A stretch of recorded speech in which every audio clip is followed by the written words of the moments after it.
Salutare și bine ați revenit la partea a treia de la Solar Tracker. V-am zis că în clipul ăsta o să montăm chestia asta sus și o să vopsim. Dar până degresez eu acolo și curăț cu peria, vă invit să dați un ochi pe site-ul celor de la MySun Solar. Aveți link în descriere către panouri, pentru că și ei ne ajută puțin în acest proiect și cred că merită puțin atenție. Bine, am început cu vopsitul. Bara de jos încă nu am făcut-o pentru că e foarte grea structura asta, cred că are undeva la 100 și ceva de kilograme și singur mi-e greu să o manipulez, spus că e foarte, foarte mare. Nu știu, poate să are de 150 de kilograme, în fine. Și am dat o mână de grund și un strat de vopsea pe partea, care se vede vopsită. Jos am lăsat așa. Ați văzut în clipul trecut, l-am făcut din țeavă de 5x5 cu 3 în grosime. I-am pus niște eluri aici pentru o mai bună susținere.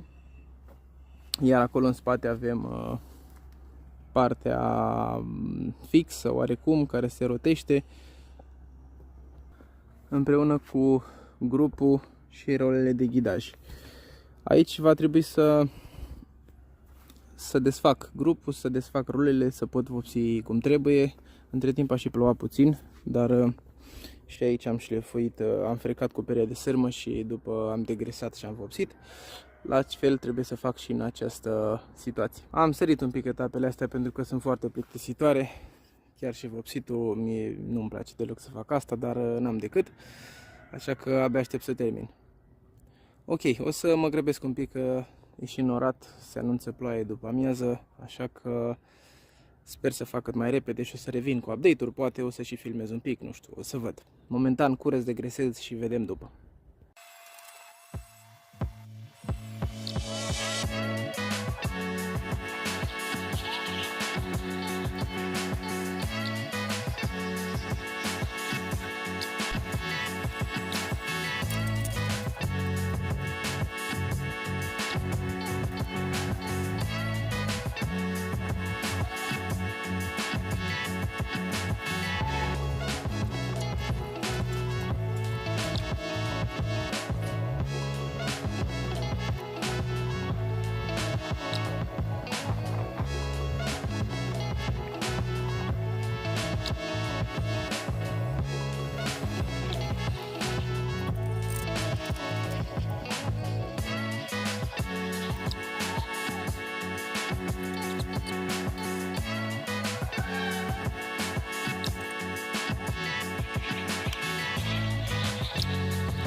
Ok, după ce am terminat de vopsit, atât cadrul cât și chestia asta sus, trebuie să pun grupul înapoi și rolele mai am foarte puțin la asta, nu intră pentru că e toată greutatea aia susținută în coardă și îmi blochează aici.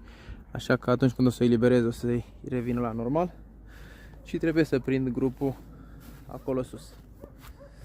Haideți să-l prindem, îl reglăm, o să fie un pic de lucru și revenim după. E bine, am montat și grupul, cam așa arată. L-am prins în 6 șuruburi, aici trebuie să reglez puțin distanțele cu niște șaibe. În fine, bendix-ul pe poziție. Și mi se pare că avem următoarea problemă, când mișc.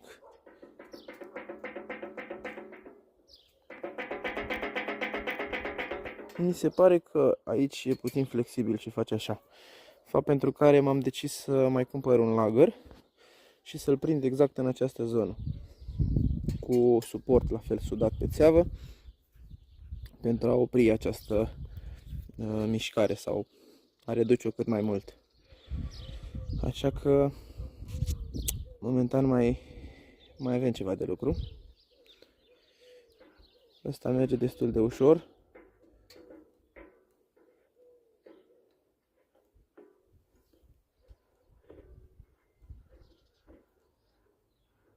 Repede, raportul e 1:40 la grup. Și încă nici nu am băgat ulei. Așa că va merge și mai ușor după. Ok, cam asta ar fi de moment. Rămâne să mai lucrăm un picuț. Aici avem și rolele. În continuare n-am putut să o bat pentru că stă structura agățată în chinga asta. O să o bat după ce o să o pun sus, nu mă deranjează că e o nimica toată. Ei bine, am ajuns în punctul în care trebuie să dau găurile pentru a fixa prinderile. Cam așa arată. Și evident că trebuie să le ajustez un pic. Sunt clemele pentru 30 de milimetri, că tocmai ce le-am comandat greșit. De fapt le-am comandat pe astea, că le comandasem greșit și le-am făcut retur. Comandasem de 35 și am constatat că erau la fix, doar că le strângeam și panoul culisa. Așa că a trebuit să anulez comanda, să fac retur și să cumpăr alte cleme ce-mi trebuia mie. Ok. Am folosit, sau de fapt o să folosesc doar cleme de capăt pentru a lăsa o distanță de vreo 14 cm între panouri. Bine, între șuruburi, deci de fapt o să vină vreo 15 între panouri, pentru a sparge puțin vântul. Asta ar fi ideea. Am însemnat și pe bara a treia. Cele două sunt gata. Acolo am o gaură în plus pentru că am greșit. Am vrut să fac jos și n-am luat în calcul că panoul are 1,10, ci l-am calculat la 1 metru și am făcut o gaură greșită. Ok, și acum urmează să găuresc bara aia, după care să muș la cea de sus. Bine, cu ceva întăriri am reușit și am pus cadrul sus. Bine, acum l-am rabatat pe partea cealaltă, pentru că sunt în acel moment în care strâng șuruburile. Am folosit niște șuruburi de 12 și le strâng la impact cu piuliță dublă. Întâi le strâng, iar după urc sus să vă și arăt despre ce e vorba.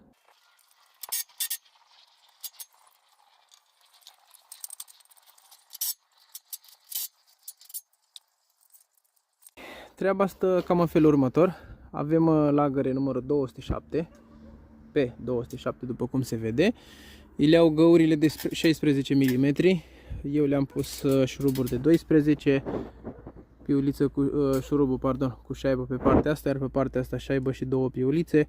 N-am pus grover. Nu știu de ce, nu mi-a plăcut ideea. Azi mai bine pun două piulițe aici. Șuruburi cu o duritate mare de 10,9 dacă nu mă înșel. În fine, vedeți voi, eu nu pot să citesc acolo acum. Și cam asta ar fi. Lagările le-a prins un pic ploaia aici și au luat un pic de rugină, dar nu contează, o să le unghi eu mai bine. Iar aici avem gresor, s-a turtit un picuț. Când se rabatează pe partea asta atinge aici jos. În fine, a intrat mai mult decât era cazul plasticul ăsta, dar lasă-l. O să-l ung și pe ăsta. Deși ăsta face ungere, nu știu dacă neapărat și în rulment, cât el aici oscila puțin. În fine, 4 bucăți la număr și cam asta ar fi. Merge destul de ușor, adică e destul de bine echilibrată. Nu știu ce să zic. Deci, dovadă că merge foarte ușor și îmi lovește acolo. Sincer, mă gândeam la un sistem de oprire. Știam că trebuie să-i fac ceva ca să nu-mi lovească chestiile alea în panouri. Doar că s-a nimerit să vină la fix exact în bara asta și exact între panouri. Adică acolo sunt șuruburile, găurile de fapt pentru cele două, între panouri, mai bine zis, la mijloc. Și a venit la țancă acolo.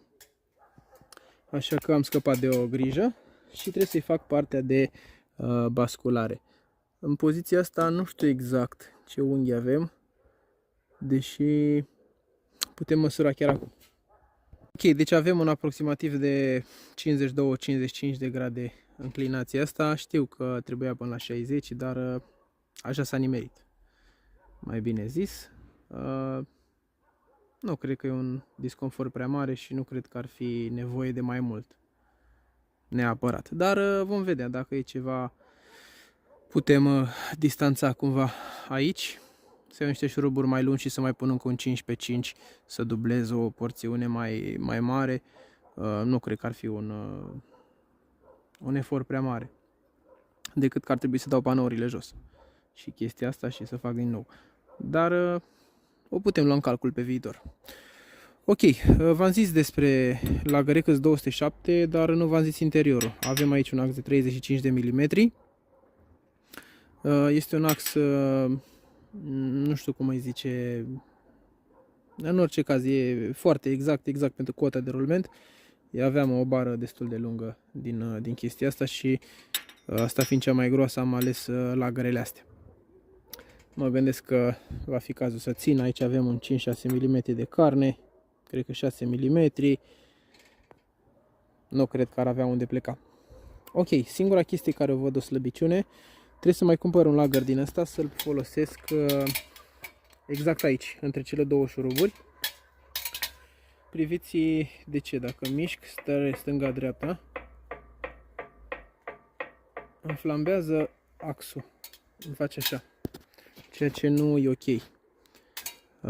Nu știu dacă va fi neapărat o problemă, pentru că ăsta știu că e foarte tratat și ar trebui să fie elastic, dar pentru liniștea mea o să mai cumpăr un lager, pentru că exact 35 de mm are și partea asta la Bendix și o să-l pun între cele două șuruburi cu suport sudat de țeavă din nou. Și atunci voi avea o siguranță în plus că va fi la locul lui, va sta unde trebuie. Plus că îmi va lua mare parte din sarcină, rulmentul ăla nu va mai lua grupul. Da, ce să mai zic. Este destul de lung, am undeva la 12 cm aici și de acolo bățăia. Ei bine, continuăm. Aici avem burghiul, cum v-am zis, urmează pune 4 contre. Asta ar fi una dintre ele. Ceva de genul, am făcut gaură cu burghiul, după cum se poate observa. Și un aproximativ așa ar veni. Ok, trebuie să le fac și pe celelalte 3. Să le aliniez frumos, să le dau câte o sudură, după care de fapt înainte să le pun niște mustăți, după care să le sudez aici sus și să le pun beton. Evident, aici le voi tăia puțin în pană, să fie cât mai lipite de țeavă. Să-i dăm bătaie!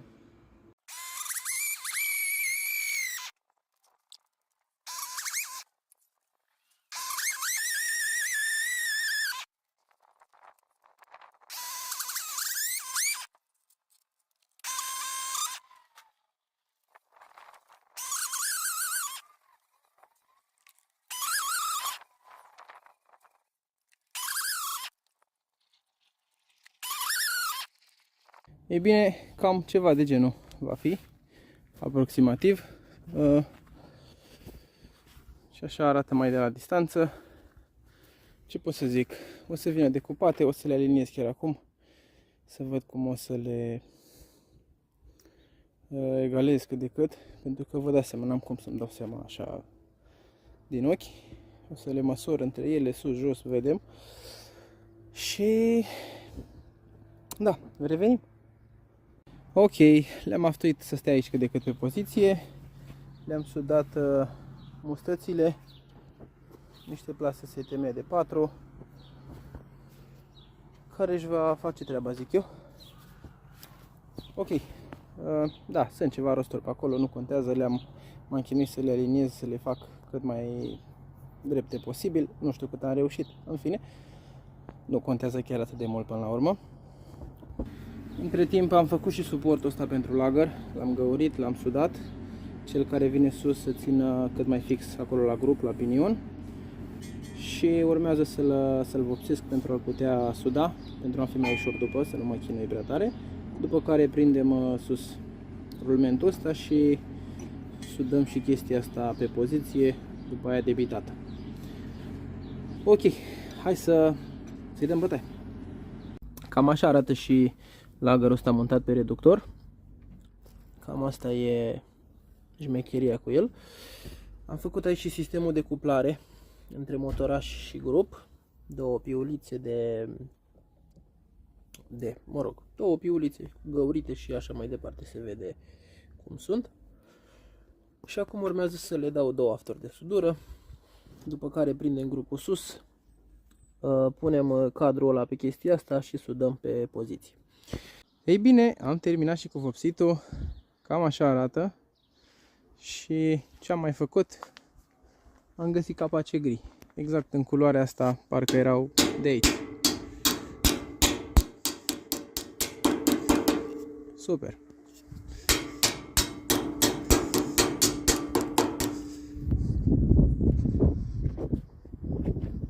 Să nu uităm de cei de la Meisan Solar, de unde avem panourile. Aveți link în descriere către acest model de panouri și pe site puteți găsi întreaga gamă de asemenea panouri. Vă repet, la un preț mult mai mic față de concurență. Nu vreau să zic altceva, evident fabricate în China, voltaj ridicat, 120 de celule per panou, 410W acest modul. Ei bine, cam aici încheiem și video ăsta. Am pus câteva capaci și pe partea de sus. Aici încă nu le-am pus, le-am lăsat așa, trebuie să le decupez un pic pentru a lăsa eventual condens, apă care intră să poată să scurgă. Ce să zic, arată bine. Acolo e mult mai solid acum. Nu mai atât de elastic cum era înainte. Deci cred că își face foarte bine rolul acel lagăr. Mai am depus motorașul ăla și de gândit mecanismul aici. Încă nu sunt hotărât cum o să fac. Aștept și ideile voastre, de ce nu. Mă gândisem la două tije filetate sau mă rog, două motoare din alea lineare sau un șurub cum e la Teasc, probabil mulți știți la ce mă refer. Un șurub baban, un 50 în diametru sau ceva de genul. La mijloc sau două mai mici. Încă nu sunt hotărât. În fine, asta se poate trăi și fără ea, dar rotirea trebuie să o facem. Mecanismul, de fapt automatizarea e deja pe drum. E comandată din China și vedem când va ajunge.